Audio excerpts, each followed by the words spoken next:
ಬನ್ನಿ ತಂದೆ ತಾಯಂದಿರೆ, ಶಿವಕಾರುಣ್ಯ ಸ್ಥಳ ಕೇಳಿಕೊಂಡು ಬರೋಣ ಬನ್ನಿ. ಆರಾಧ್ಯ ದೈವಸ್ತುತಿ.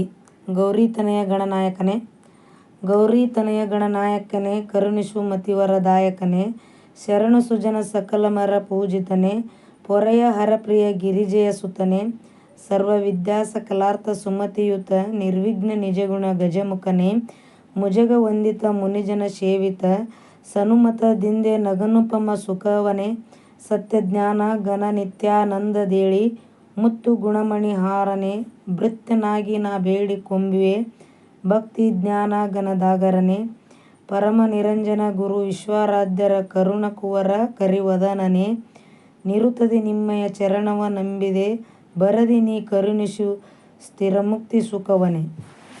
ಈ ಪದ್ಯದ ಅರ್ಥ ನೋಡೋಣ ಬನ್ನಿ. ಗೌರಿ ತನಯ ಗಣನಾಯಕನೇ ಎಂದರೆ, ಎಷ್ಟೇ ತೊಂದರೆಗಳು ಬಂದರೂ ನನ್ನನ್ನು ಕಾಪಾಡುವ ನಾಯಕ ನೀನೇ ಓ ಗಣೇಶನೇ. ಕರುಣಿಸು ಮತಿವರದಾಯಕನೇ ಎಂದರೆ, ಜ್ಞಾನ ಬುದ್ಧಿಯನ್ನು ಕರುಣಿಸುವವನಾಗಿರುವ ನೀನು ನನ್ನ ಮೇಲೆ ಕರುಣೆ ತೋರಿಸು. ಶರಣು ಸುಜನ ಸಕಲಮರ ಪೂಜಿತನೇ ಎಂದರೆ, ಒಳ್ಳೆಯವರು ಹಾಗೂ ಎಲ್ಲ ದೇವತೆಗಳು ಪೂಜಿಸುವ ನಿನ್ನನ್ನು ನಾನು ಶರಣಾಗುತ್ತೇನೆ. ಪೊರೆಯ ಹರಪ್ರಿಯ ಗಿರಿಜೆಯ ಸುತನೇ ಎಂದರೆ, ಓ ಪೊರೆಯ ಗಣಪತಿ, ನೀನು ಶಿವನಿಗೆ ಪ್ರಿಯವಾಗಿರುವೆ, ಗಿರಿಜೆಯ ಮಗನೇ ನನ್ನನ್ನು ರಕ್ಷಿಸು. ಈ ಪಲ್ಲವಿಯ ಸಂಪೂರ್ಣ ಸಾರಾಂಶ ನೋಡೋಣ ಬನ್ನಿ. ಸಾರಾಂಶ: ಈ ಶ್ಲೋಕದಲ್ಲಿ ಭಕ್ತನು ಗಣಪತಿಯನ್ನು ತನ್ನ ಜೀವನದ ನಾಯಕನಾಗಿ, ಬುದ್ಧಿಯ ದಾತನಾಗಿ, ಎಲ್ಲರೇ ಪೂಜಿಸುವ ದೇವನಾಗಿ ಶರಣಾಗುತ್ತಿದ್ದಾರೆ. ಅವನನ್ನು ಸ್ಮರಿಸಿ ಕರುಣೆ ಬೇಡುತ್ತಿದ್ದಾರೆ. ಇದನ್ನು ತ್ರಿಪುಟಿ ಭಾವದ ಭಕ್ತಿಗೀತೆ ಎಂದು ಹೇಳಬಹುದು. ಭಕ್ತ, ಭಗವಂತ ಮತ್ತು ಶರಣಾಗತಿಯ ಮಧುರ ಭಾವ. ಈ ಸಾಲುಗಳ ಅರ್ಥ ತಿಳಿಯೋಣ ಬನ್ನಿ. ಸರ್ವ ವಿದ್ಯಾ ಸಕಲಾರ್ಥ ಸುಮತಿಯುತ ಎಂದರೆ, ಯಾವನು ಎಲ್ಲ ವಿಧ ವಿದ್ಯೆಗಳನ್ನು ಮತ್ತು ಸಕಲ ಆಧ್ಯಾತ್ಮಿಕ ಹಾಗೂ ಲೌಕಿಕ ಆರ್ಥಿಕ ಗುರಿಗಳನ್ನು ಪಡೆದುಕೊಳ್ಳುವ ಶ್ರೇಷ್ಠ ಬುದ್ಧಿಯನ್ನು ಹೊಂದಿದ್ದಾನೆ. ನಿರ್ವಿಘ್ನ ನಿಜಗುಣ ಗಜಮುಖನೇ ಎಂದರೆ, ವಿಘ್ನಗಳನ್ನು ದೂರ ಮಾಡುವ ಶಕ್ತಿಯುಳ್ಳ ನಿಜವಾದ ಸ್ವಾಭಾವಿಕ ದೈವ ಗುಣಗಳಿಂದ ಕೂಡಿದ ಆನೆ ಮುಖವಿರುವ ಗಣಪತಿ.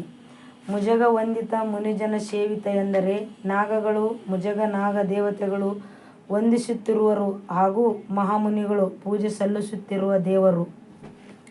ಸನುಮತದಿಂದೆ ನಗನುಪಮ ಸುಖವನೇ ಎಂದರೆ, ಅವನ ಅನುಗ್ರಹದಿಂದ ನನಗೆ ವಿಗತ ವಿಕಲ್ಪವಾದ ಎಲ್ಲಕ್ಕಿಂತ ಶ್ರೇಷ್ಠವಾದ ಆನಂದ ಸಿಗಲಿ. ಈ ಸಾಲುಗಳ ಸಾರಾಂಶ ತಿಳಿಯೋಣ. ವಿದ್ಯೆ, ಬುದ್ಧಿ, ಯಶಸ್ಸು ಹಾಗೂ ಒಳಿತಿನ ಮೂಲವಾಗಿರುವ ಗಣಪತಿಯನ್ನು ನಮನ ಮಾಡುತ್ತಾ ಭಕ್ತನು ಪ್ರಾರ್ಥಿಸುತ್ತಾನೆ.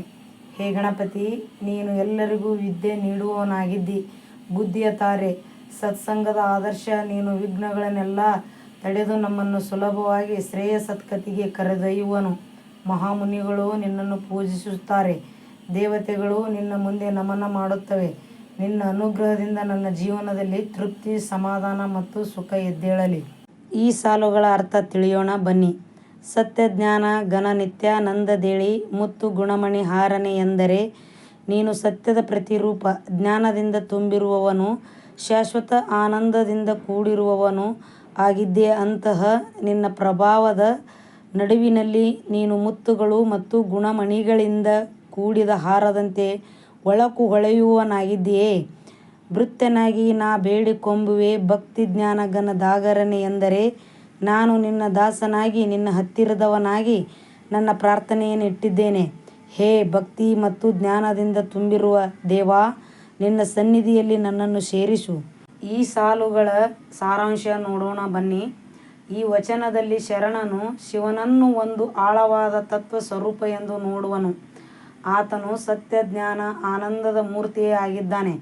ಆತನ ಗುಣಗಳು ಮುತ್ತುಗಳಂತೆ ಪ್ರಕಾಶಿಸುತ್ತವೆ. ಇವು ಅಲಂಕಾರಿಕವಾದ ಗುಣಮಾಲೆ. ಆದರೆ ಶರಣನ ಮನಸ್ಸು ಭಕ್ತಿ ಮತ್ತು ಸೇವೆಗಷ್ಟೇ ತಿರುಗಿದೆ. ನಿನ್ನ ದಾಸನಾಗಿರುವುದೇ ನನ್ನ ಅಭಿಮಾನ. ನಿನ್ನ ಭಕ್ತಿಯ ಸಮುದ್ರದಲ್ಲಿ ನಾನು ಒಂದು ಚಾಲಿಯಾದರೂ ಆಗಲಿ ಎಂಬ ಅಪಾರ ನಮನ ಇದರಲ್ಲಿ ತೋರಿಸುತ್ತದೆ. ಈ ಕೊನೆಯ ಸಾಲುಗಳ ಅರ್ಥ ತಿಳಿಯೋಣ ಬನ್ನಿ.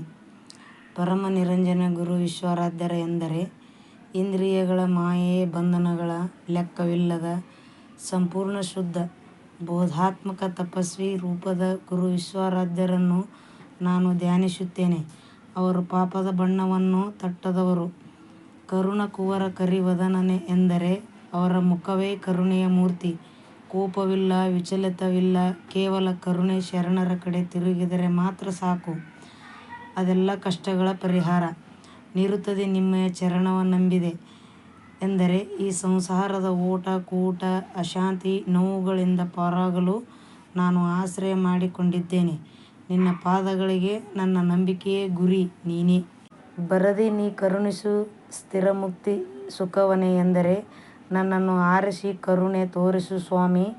ಈ ನಿತ್ಯ ಚಲನೆಯ ತಾತ್ಕಾಲಿಕ ಜಗತ್ತಿನಲ್ಲಿ ಶಾಶ್ವತವಾದ ಮುಕ್ತಿಯನ್ನು, ಸದಾ ನೆಮ್ಮದಿ, ನಿಜವಾದ ಆನಂದವನ್ನು ದಯವಿಟ್ಟು ಕರುಣಿಸು. ಈ ಸಾಲುಗಳ ಸಾರಾಂಶ ನೋಡೋಣ.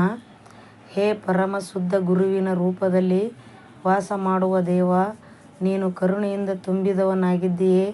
ಈ ಸಂಸಾರದ ಕಷ್ಟಗಳಿಂದ ತತ್ತರಿಸುತ್ತಿರುವ ನಾನು ನಿನ್ನ ಚರಣಗಳಲ್ಲಿ ನಂಬಿಕೆ ಇಟ್ಟಿದ್ದೇನೆ. ದಯವಿಟ್ಟು ನನಗೆ ಶಾಶ್ವತ ಮುಕ್ತಿಯ ನಿಜವಾದ ಸುಖವನ್ನು ನೀಡು.